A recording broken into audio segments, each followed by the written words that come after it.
Hey guys, today we're going to be talking once again about Potential Tropical Cyclone One, which now has sustained tropical storm force winds at 40 miles per hour and its pressure is at 1,003 millibars, and it's moving to the northeast at 5 miles per hour. It still hasn't become an actual tropical storm yet. The National Hurricane Center and Hurricane Hunter's been flying out there today, and they still haven't really found enough evidence of being able to up it to a actual tropical storm and naming it. There's this other disturbance that likely won't become anything. It's very low, 10% chance over the next 2 to 5 days. The environment it's in is very hostile, so this will likely dissipate, not really do much of anything. But let's talk about where Potential Tropical Cyclone One will track, and again, it will continue to track to the north and east, cross the panhandle of Florida. It's already bringing very, very heavy rain to those areas and Cuba. They're under tropical storm warnings, and even actually the very northern Bahamas are also under tropical storm warnings. The show you the peak storm surge. This will actually create some storm surge, believe it or not, for some areas, up to 3 feet potentially here in the very southwestern bend of Florida, and 1 to 2 feet everywhere else, up towards middle of Longboat Key, and 1 to 2 feet of storm surge up towards North Miami Beach there. So there could very well be some storm surge flooding in some areas, on top of very heavy rainfall flooding.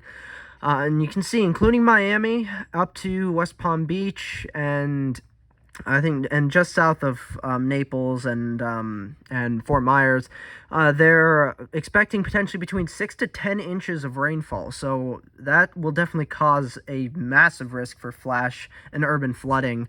And even in like downtown Miami, I mean, there could be some roads that are water covered. So watch out for that. And up towards Orlando, looks like they're not really expecting too much rain. The heaviest of the rain looks like it will again be confined to Orlando and Tampa, or like just south of Orlando and Tampa Bay, and down through the Keys. Key West looks like it'll see between 4 and 6 inches of rainfall. Still a really heavy amount of rainfall. Flash flood risk. Moderate risk for flash flooding for Miami, Key West, the entire very southern bit of the Florida Panhandle. The Naples, Fort Myers under slight risk for flash flooding, and Tampa Bay, Orlando are under a marginal risk for flash flooding. But it's really most likely that you'll see widespread flash flooding south of Orlando and Tampa Bay, and especially in very southern Florida around Miami, Key West, and down through these areas. The day 2 through Sunday morning, this whole area is still under a slight risk for flash flooding. So even after really all the heavy rain is really gone, there still will be likely flooding on the roads. Roads will likely still be closed due to flash flooding, and water-covered roadways. So really be careful and watch out for that. Wind speed probabilities, really just focusing on tropical storm force winds, and it seems fairly likely for all of, especially very southern Florida, including Miami, Naples, Fort Myers, Key West, and basically all of the Keys, having at least a 40 to 50% chance. And so really got at least a 40-50+% chance of tropical storm force winds, so you gotta watch out for that. 15-knot wind speed probabilities, there's a very minimal risk for that potential in parts of southern Florida. So that might materialize more in gusts than sustained, but we'll see. We'll see. I mean, it looks like it'll likely make landfall as a 45-mile-per-hour tropical storm, but we'll see, and we'll see if the National Hurricane Center does end up deciding to name it. But in any case, it will still bring very extreme impacts, especially with flooding, in terms of flooding from it. Here's what the storm looks like currently. The center is basically somewhere around in there, and you can see all the convection is around the center or well to the east of it. and all of that heavy moisture is moving up through towards the Keys and into southern Florida.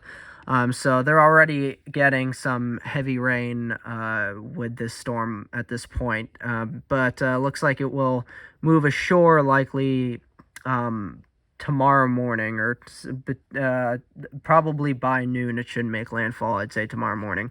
Model track guidance, still great agreement. We'll cross Florida out into the Atlantic and go out to sea. The GFS, Ensemble Model Track Guidance, agrees with that very, very well. GEPS, Ensemble, Canadian Ensemble Model Track Guidance, also agrees with that. The model intensity guidance has it as a tropical storm. It's tropical storm strength right now, and looks like they show it continuing to strengthen and likely peak towards 60 to 72 hours out from now. And then it'll start to weaken again and probably dissipate after we get towards, and at least become post-tropical as we get towards the middle of next week. So this system, while it only will last for less than a week, less than a week, its impacts will be very, very very devastating, to be honest, since major cities are going to be impacted by all this heavy rain and flooding. And even though the winds accompanying it are not all that strong, per se, they still could cause some isolated power outages. But really, the flooding, it's really the main thing that is the big concern with this system. I will show you the GFS, Euro, and Canadian models of where this will track. Let's see. Actually, you know what? I'll show you the HWRF and HMON models. Yes, for this system. Show you what they're thinking. So here's the HWF model first. And you can see it shows it continuing to the north and east, making landfall around 999 millibars. And then crossing Florida, and I don't know why it backs up and stuff there. That's weird. Moves out into the Atlantic, and then its pressure really starts to drop, shows it really strengthening, while precipitation around it stays generally, again, like around and north and east of the center, and then it starts to weaken and start to dissipate as we head towards the middle of next week. But that's what the HWRF model is showing. Let's show you the HMON model. The HMON model, we move this forward into this weekend. It shows it moving ashore more around 1,001 millibars, and then it crosses Florida out into the Atlantic, and it strengthens a bit. Again, once it gets past Florida into the Atlantic off the southeast and Florida coast, it has its best shot at really strengthening the most, and likely getting to its true peak intensity then, before it starts to weaken again and then dissipate. So that's what the two main hurricane models show. Let's show you the GFS model. Let's go to Western Atlantic. You can see it. The GFS model, for some reason, shows the center all the way over here, even though it's likely a bit further south towards here, around there. And then it shows it moving ashore around 1,001 millibars, bringing heavy rain, once again, very, very heavy rain to southern Florida. Moves offshore, and the GFS model starts to strengthen it off the coast, and then it moves out to sea and weakens, and then likely dissipates after a while, heading into the middle of next week at least. The European model moves it ashore as around 1,001 millibars, moves it across Florida, and then once it's in the Atlantic, the European model really starts to strengthen it again, and then it moves it out to sea, and it starts to go under post-tropical transition, and moves out to sea, and then eventually dissipates. So that's what the European model shows, and now the Canadian model. The Canadian model moves us forward in time and crosses Florida around 1,001 millibars. Gets into the Atlantic, and the Canadian model again, that's the one that's the most out, the one that's really the out one true outlier with not really strengthening much, and then moves it out to sea and really weakens it and dissipates as we get towards the middle of next week. The only thing really Canadian just really agrees with the GFS and European on is kind of, it seems like, with the strength or so pressure wise could be at landfall, and then like potentially it's strengthening and when it's in the Atlantic, and then where it goes and eventually dissipates out in the Atlantic towards the middle of next week. But really, GFS and European model as the like these main true weather models we use have the best handle on it between the out of these three. But then, of course, the hurricane models, HWRF and HMON models, really show it strengthening once it gets into the Atlantic. So again, general consensus is once it gets into the Atlantic, crosses Florida,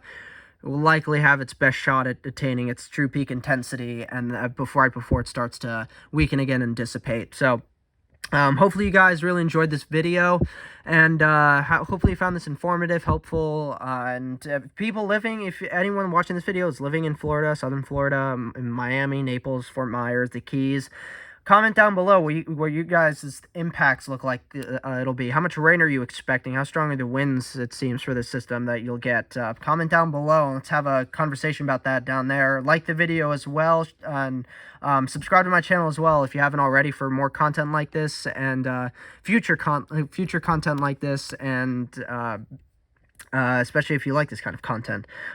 Subscribe, especially if you like this kind of content, because there will be more in the future as we head through hurricane season. We're in the very beginning of it, and so we've still got, again, we still got the entire rest of the season. We still got basically the entire season left still.